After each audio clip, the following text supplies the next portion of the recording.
Аскөктің тағамды дәмдеуіштік қасиетімен қоса дәрілік қасиеті бар екенін ежелде адамдар жақсы білген.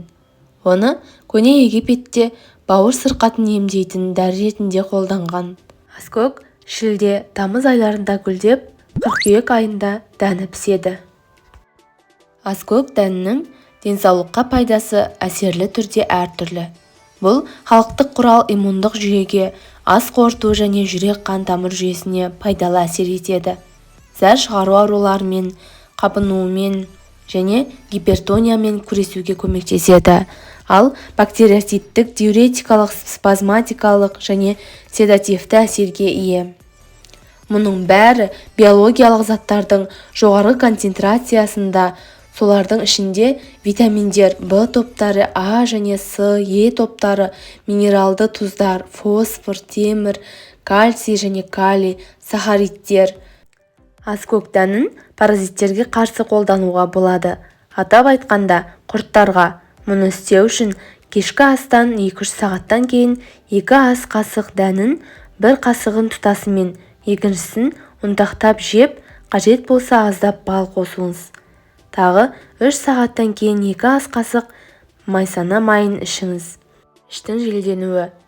Бұл қолайсыздықтан құтылу үшін 1 стакан суық суға 1,5 шай қасық аскөк дәнін салып, қоспаны баяу отта 10-15 минут бойы қайнатыңыз. Салқындатылған және сүзілген сусын тамақтанудан 30 минут бұрын қабылданады және әр жолы жаңасын дайындау керек. Гипертониялық науқастар үшін аскөк тұқымдары таптырмас көмекші болады. Олар жүрек жұмысын жақсартады, оның тиімді жиырылуына көмектеседі. Ал диуретикалық әсері тамырларға жүктемені азайтады және олардың жұмысын жеңілдетеді. Эфир майлары қан тамырларының қарсылығын төмендетеді.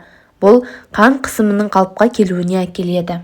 Бір ас қасық аскөк тұқымын 500 мл қайнаған суға құйып, 20 минут бойы қайнатыңыз.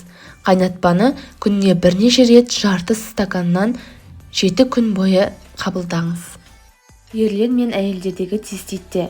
Цистит өте кең таралған ауру. Көбінесе әйелдер одан зардап шегеді. Аскөк тұқымдары ауруды тез жеңуге көмектеседі. Қабыну процесін жояды. Ауырсынуды азайтады, патогендік микроорганизмдерді жояды және метаболизмді жақсартады. Қайнатпаны дайындау үшін 1 стакан суға 1 ас қасық аскөк тұқымын салыңыз және 10 минут бойы қайнатыңыз. От өте баяу болу керек. Алынған инфузия мөлшерін бірнеше рет сүзгіден өткізіп, күні бойына мезгіл-мезгіл ішіңіз. Аскөк тұқымы қайнатпасының пайдалы қасиеттері бауыр ауруларына көмектеседі.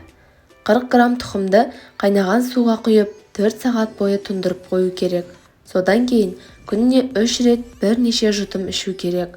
Тұқымның құрамындағы құнды заттар бауырдың жұмысын жеңілдетеді, токсиндерді жоюға көмектеседі.